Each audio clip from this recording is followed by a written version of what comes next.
Rương khmoi nơ vọt chá. Nơ khnong phùm tội mùi nơ chôn bọt Campuchia, đai bốt chung vinh đôi prey thư đo kras král, min vọt chá mùi đai kê hào thá, vọt prey khmoi. Vọt ní trừ ban sang song tăng pi samai khmai krah hóm, bằng tá, vi trừ ban bỏ bong chào ọ chỉ trán to sọ vọt mơ khôi. Kê ni dây thàในទីនោះមានខ្មោចកំណាចដែលមិនអាចស្លាប់បានដែលតែងតែលងលឿនអ្នកដែលហ៊ានចូលទៅជិតរឿងនេះចាប់ដើមពីក្មេងប្រុសម្នាក់ឈ្មោះសុកដែលជាក្មេងសិក្សាមកពីទីក្រុងដែលមកលេងផ្ទះជីដូននៅភូមិនោះក្នុងរដូវវិស្សមកាលសុកជាក្មេងដែលមិនជឿលើរឿងខ្មោចគេតែងតែសើចចំអកនឹងរឿងរ៉ាវដែលជីដូនគេនិទានឲ្យស្ដាប់ខ្មោចក៏ជាការស្រមៃរបស់មនុស្សចាស់ៗប៉ុណ្ណោះគេតែងនិយាយដូចនេះប៉ុន្តែនៅយប់មួយពេលដែលព្រះច័ន្ទពេញវង្សនិងខ្យល់បក់យ៉ាងត្រជាក់សុកបានសម្រេចចិត្តធ្វើដំណើរទៅវត្តចាស់នោះដើម្បីបញ្ជាក់ថាខ្លួនគេមិនខ្លាច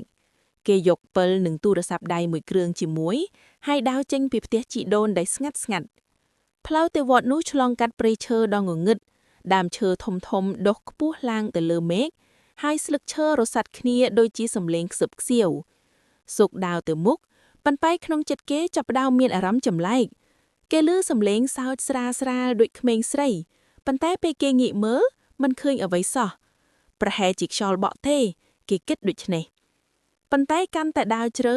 សំឡេងនោះកាន់តែខ្លាំងឡើងរហូតដល់វាដូចជាសំឡេងយំសោកនៅពេលគេទៅដល់វត្តនោះមើលទៅដូចជាប្រាសាទបុរាណដែលត្រូវបានបំផ្លាញដោយពេលវេលាជញ្ជាំងថ្មប្រេះស្រាំគំពោតដុះពេញហើយរូបចម្លាក់ព្រះពុទ្ធមានស្នាមប្រេះដែលធ្វើឲ្យមុខព្រះមើលទៅគួរឲ្យខ្លាចសុកចូលទៅក្នុងសាលាធម៌ចាស់ដែលជាកន្លែងដែលគេនិយាយថាមានខ្មោចលងគេបើកពិលស្រាលហើយឃើញធូលីដក់ពេញនិងស្នាមជើងសត្វតូចលើឥដ្ឋស្រាប់តែគេឮសំឡេងជើងដើរមកពីខាងក្រោយគេងាកទៅមើលប៉ុន្តែមិនឃើញអ្វីខ្ញុំមិនខ្លាចទេគេស្រែកខ្លាំងដើម្បីលើកទឹកចិត្តខ្លួនឯងនៅពេលនោះហើយដែលរឿងគួរឲ្យខ្លាចចាប់ផ្ដើមសុកឃើញស្រមោលមួយដែលដូចជាស្ត្រីស្លៀកសំពត់សឈរនៅជ្រុងងងឹតនៃសាលាសក់វែងខ្មៅរលើបប៉ាក់ឌីសេដៅដីហើយដៃនាងលូកចេញមកដូចជាចង់ចាប់គេស្រែកឡើងហើយរត់ចេញពីសាលាប៉ុន្តែទ្វារវត្តដូចជាបិទដោយខ្លួនឯងគេរុនទ្វារយ៉ាងខ្លាំងប៉ុន្តែវាមិនឬសំឡេងខ្សឹបខ្សៀវចាប់ដើមបន្លឺឡើងជុំវិញគេមកលេងជាមួយខ្ញុំវាជាសំឡេងក្មេងស្រីដែលគេឮពីព្រៃសុកគិតថាវាជាការស្រមៃប៉ុន្តែពេលគេងាកមើលស្រមោលនោះកាន់តែជិតមកគេឃើញមុខនាងច្បាស់មុខស្លេកស្លាំងភ្នែកខ្មៅងងឹតដូចរណ្ដៅគ្មានបាតហើយមាត់នាងញញឹមយ៉ាងគួរឲ្យខ្លាចបង្ហាញក្មេងខ្មៅនាងគឺជាខ្មោចរបស់ក្មេងស្រីម្នាក់ឈ្មោះមីដែលត្រូវបានសម្លាប់នៅវត្តនេះក្នុងសម័យខ្មែរក្រហមគេនិយាយថានាងត្រូវបានគេចងនៅដើមឈើនៅវត្តហើយស្លាប់ដោយអត់អាហារប៉ុន្តែវិញ្ញាណនាងមិនអាចចាកចេញពីទីនេះបានព្រោះនាងកំពុងរងចាំសងសឹកសុករត់ទៅក្នុងព្រះវិហារដែលជាកន្លែងដែលមានរូបព្រះពុទ្ធធំគេលាក់ខ្លួននៅពីក្រោយរូបនោះហើយខំដកដង្ហើមស្រាលប៉ុន្តែសំឡេងជើងកាន់តែដើរជិតមកគេឮសំឡេងក្រជាក់ខ្វែងលើឥដ្ឋដូចជាមានអ្វីមួយកំពុងវាស្រាប់តែដៃត្រជាក់មួយចាប់ជើងគេពីក្រោមគេស្រែកឡើងយ៉ាងខ្លាំងហើយរើបំរាស់ប៉ុន្តែដៃនោះកាន់តែតឹងគេមើលទៅឃើញក្មេងស្រីនោះកំពុងវាមកពីក្រោមរូបព្រះដោយភ្នែកនាងក្រហមដូចឈាមនាងមកលេងជាមួយខ្ញុំហើយនាងខ្សឹបក្នុងភាពភ័យខ្លាចសុកចងចាំរឿងដែលជីដូនគេនិទានគេនិយាយថាដើម្បីបណ្ដេញខ្មោចត្រូវតែសូត្រព្រះបរមិត្ត